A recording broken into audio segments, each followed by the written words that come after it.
Are you looking for a place where you can relax and enjoy in Oriental Mindoro? Puerto Galera, known for their beautiful beaches where you can relax and enjoy. Samahan nyo kami sa aming Puerto Galera trip. Exactly 4 AM, nag-intindi na nga pala kami para maaga kaming makarating doon. Kasama ko nga pala si Kuya, si Bev, si Ate, si Jerome at yung mga friends namin. Naakala mo anak ni Henry si kung gumastos, Charis. Thank you nga pala kay Kuya at kay Bev kasi pinayagan nilang sumama yung mga friends namin. Welcome pa rin kayo? Outing na kami dyan! Okay lang. Okay lang ba? Okay lang, may pasok pa rin kayo. Outing na kami. Mga 6 AM nga ay nakarating kami dito sa San Teodoro. Ito nga pala yung lugar bago mag Puerto Galera. Isa ito sa mga matagal na at sikat na kainan dito itong kay Kuya Kaloy. Kaya kung gusto mo ng goto, lomi, pansit at iba pa ay pumunta na kayo dito kasi napakasarap dito. Ano lang? Ang sarap. Puro kambing yan. May ito po, kaldera ang baboy ito kaya? Oo. Ito yun. Ano yung bigyan ito? Nagkusat ka ng bigdikit doon. Yan, go to tatay. Hindi ka natin ito. Ang sarap na sa among Uber. Huy, may exam pa. Ba't nandito kayo? Ano pa nalagay din? Koto nga pala yung kinain namin for 60 pesos. Nag-share na lang kami ni Jerome dun sa isa kasi hindi ko naman talaga mauubos. Pero grabe, ang sarap pala talaga nito. Tapos si Jasmine at si Sharika naman ang in-order ay lomi.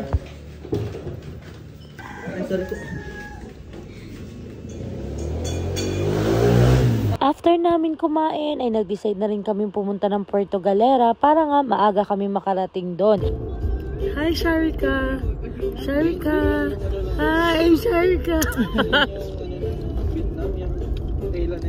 And finally, after almost 2 hours na biyahe, we're here at Puerto Galera.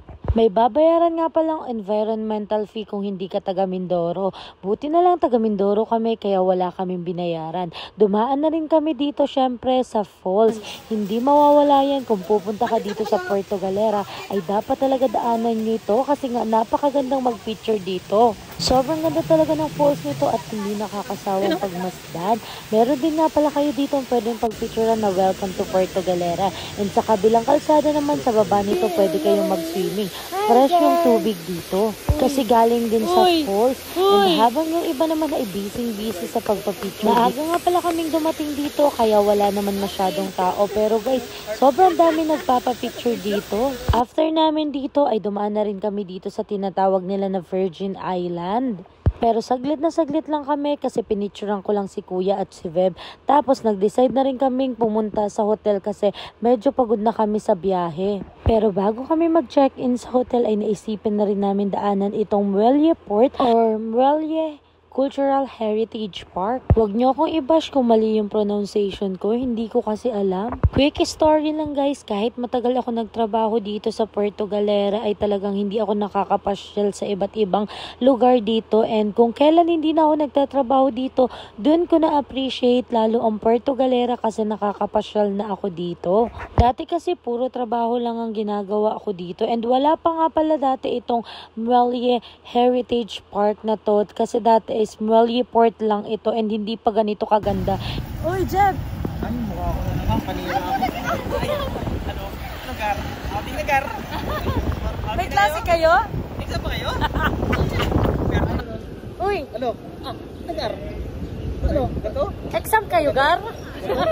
Exam, Gar? Sa'yo na naman. Bagay na, Gar. Ma'am, sa'yo na, ma'am. Mga 8:30 nga pala, dumating na kami dito sa may White Beach. And diretso na kami dito sa hotel na pagstayan namin dito sa The Island Bliss Resort. Bago lang daw tong resort na to, kaya sobrang ganda pa niya. And nakakatuwa kasi 11 AM pa yung check-in namin. Pero pinayagan nila kami mag-early check-in na 8:30 AM. Ganyan sila kabait. And sinamahan na rin nga pala nila kami sa taas kasi nasa 3rd floor daw yung room namin. Tuwang-tuwa ako dito kasi mas makikita mo yung ganda pag nasa taas ka. And tingnan nyo naman guys, ito yung view sa taas namin.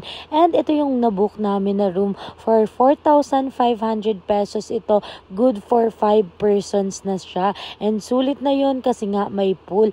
And sina Jasmine papunta na rin sa hotel nila para mag-check-in. Ito nga pala yung nabook namin na room. Tingnan nyo naman kung gaano kaganda, kalinis. Ipakita ko na din sa inyo yung CR nila para makita nyo kung halimbawa ay pupunta kayo dito sa Puerto Galera. Pwede kayo ditong mag-check-in. May kasama na rin nga palang amenities itong room na nabook namin. May toothbrush, soap, shampoo, and toothpaste. Malapit lang pala itong The Island Base Resort dito sa Damangan Grand Hotel. Walking distance din lang nga pala yung beachfront nila dito na halos 3 to 5 minutes lamang, kaya malapit lang siya. At dahil nakapahinga na kami saglit ay diretso na kami sa White Beach para magtingin ng makakain kasi nga hindi pa kami nagla-lunch. And ito nga pala yung view dito sa beachfront nila. Sobrang dami nyo ditong pwedeng kainan or marami kayong choices of food dito. Marami din kayo ditong choices of activities na pwedeng gawin. Marami din kayo ditong mga souvenirs na pwedeng bilhin. And kung magsiswimming kayo, meron din sila dito mga binibentang mga salbabida and mga swimsuit. So, beach day.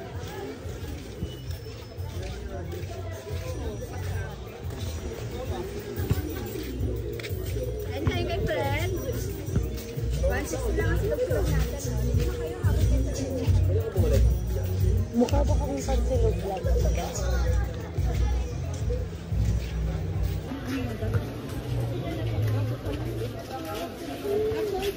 Where are they?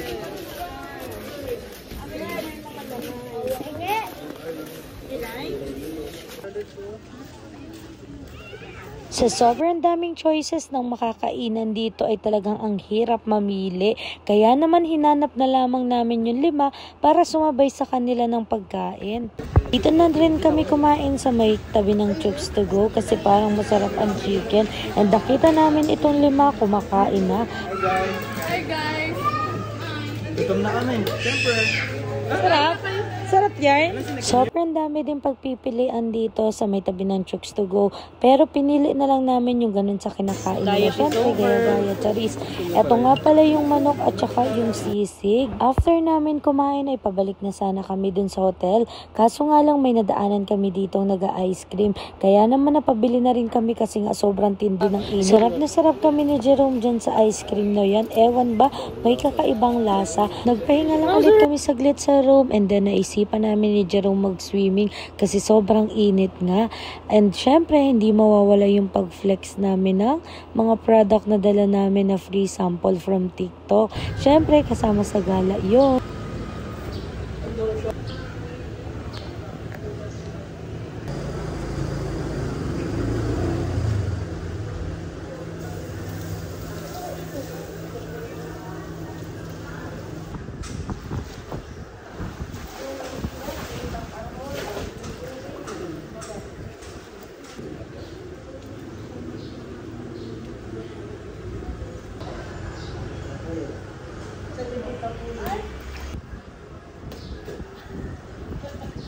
At dahil nag-e-enjoy kaming dalawa maligo kasi nga sobrang init pero malamig yung tubig, ay naglaro na lang kami saglit dito sa pool. And then nagbabad lang kami saglit kasi may pupuntahan pa kami and sinulit na talaga namin. Napabili na rin nga si Jerome dyan anong salamin kasi 100 pesos lamang lahat ng klase na dito pwede kang mamili. And may nadaanan kaming souvenir store at napag-isipan namin lahat na bumili naman kahit damit. Isa-isa na nga pala kaming namili dyan and isa lang din naman yung nagustuhan naming design, yung tie-dye na may Puerto Galera. Tingnan nyo naman, ang ganda ng fit kay Jerome nito oh. And ang ganda pa ng kulay niya. For only 150 pesos each lamang yan. After nyan ay diretso na kami papuntang Ponderosa. Likod na kami umupo kasi para mas ma-enjoy namin yung view kasi nga nabalitaan namin na sobrang ganda daw dun sa Ponderosa. Pero tingnan nyo naman, okay pa kami sa mga panahong ito. Pero tingnan nyo mamaya yung mga reaksyon namin kasi hindi namin in-expect na ganun pala pataas yun.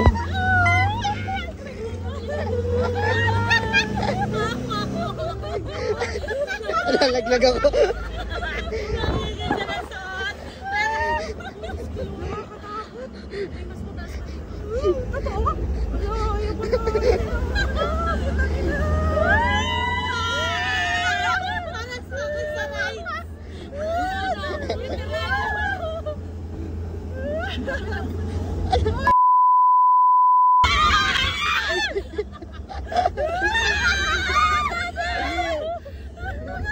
ko pa yung mga anak ko!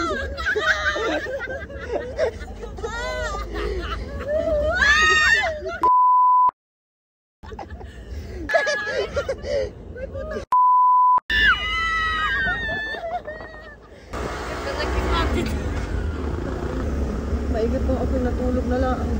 So ayan, nalabasan sa ng loob. Pag mga siguro sa loob. Ponderosa, isa din ito sa mga sikat na pasyalan dito sa Puerto Galera kasi nga bukod sa sobrang gandang view nito guys ay talaga namang sobrang lakas ng hangin. 50 pesos each nga palang entrance dito para makapasok ka dito at makaakyat ka sa taas. Isa-isa na rin kami nagpicture and by couple. Kami ni na kuya at ni Beb lamang ang umakyat dito at nagpicture-picture kasi si ate ay takot yun sa matataas and tingnan nyo naman kasi kung gaano kataas ito guys. Oh, tingnan nyo kung gaano kaganda itong matatanaw nyo dito. Sobrang sulit yung 50 pesos nyo. Ganito nakagandang view yung makikita mo. Sobrang taas nga lang nito kaya naman medyo nakakatakot din. Pero sulit na sulit naman kung ganito kagandang view yung makikita mo. And nakita nyo na ba si Sharon at si Gabby? Meron nga pala silang pa-photoshoot. Charis, si Kuya at si Beb nga pala yan. And tingnan nyo naman dito sa baba, pwede kayong mag-golf dito. And meron din silang mga activities dito like billiards. Pwede din kayo dito mag-zipline. Syempre, hindi na namin tinry yun kasi takot nga kami sa heights. Bumaba na lang kami dito sa may restaurant nila. Pwede din pala kayo mag-dine-in dito or kumain. And tingnan nyo, maganda rin pala ang view dito. At syempre, dahil sobrang ganda ng view and sobrang ganda mag-picture dito, ay hindi namin pinahuli. Buti na lamang may supportive friend kaming katulad ni Jeff.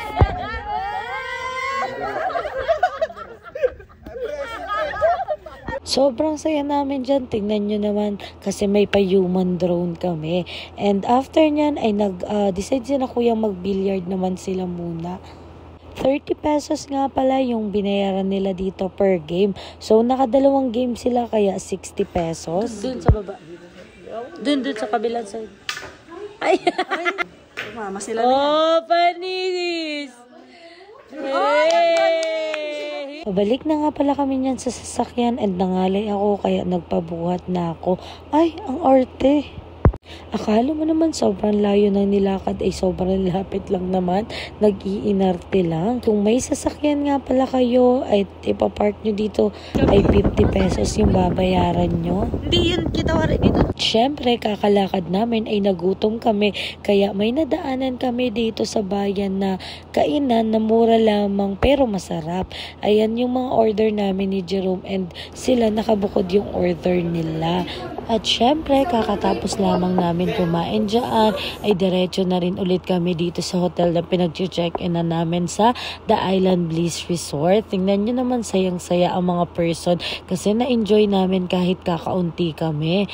And after nyan, ay nag-decide kami na mamasyal muna sa White Beach.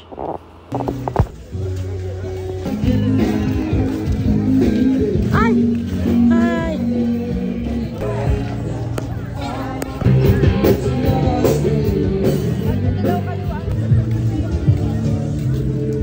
Medyo manami na rin nga pala ang tao that time kasi nga kinabukasan dadating yung December Avenue para sa concert nila.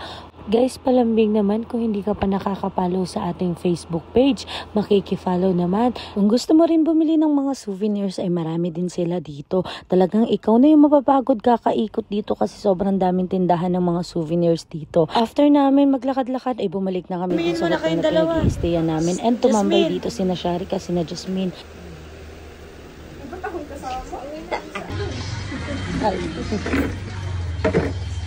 Nabukasan nga nagahan namin ng gising para tumambay dito sa beach at para maabutan namin yung sunrise. Ang sarap maglakad-lakad dito sa umaga at may nakita kami nagbebenta ng taho kaya naman bumili na kami for 30 pesos lamang. Ito ay sobrang sarap.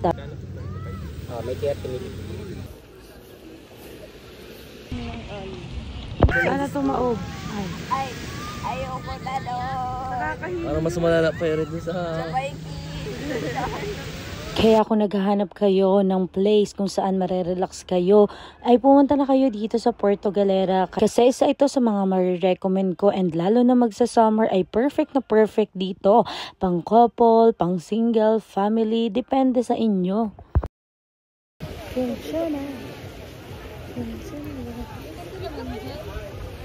Para feel mo ang ganda dyan, girl. And nagpicture lang sina kuya dito saglit at nag-decide kami na kumain naman. And dito nga pala kami nag-breakfast sa Bathala. 145 pesos nga pala dito yung breakfast meal nila, and may kasama na siyang coffee or juice, mamimili ka doon. Ito nga pala yung in-order ni Jerome, longganisa. Tapos sa akin naman ay pork. After namin kumain ng almusal ay diretso na rin kami doon sa hotel namin kasi ngayong araw ay mag-check out na kami. 2 days lang kami dito sa Puerto pero sulit na sulit naman. And pauwi na nga pala kami pero dumaan muna kami dito sa Calapan para bumili ng maleta ni kuya. Naglibot-libot na rin nga pala kami dito sa Robinson, and sinamahan na namin si kuya na pumili ng maleta na dadalhin niya para sa pag-alis niya. At kumain lang kami sa Mang Inasal tapos umuwi na.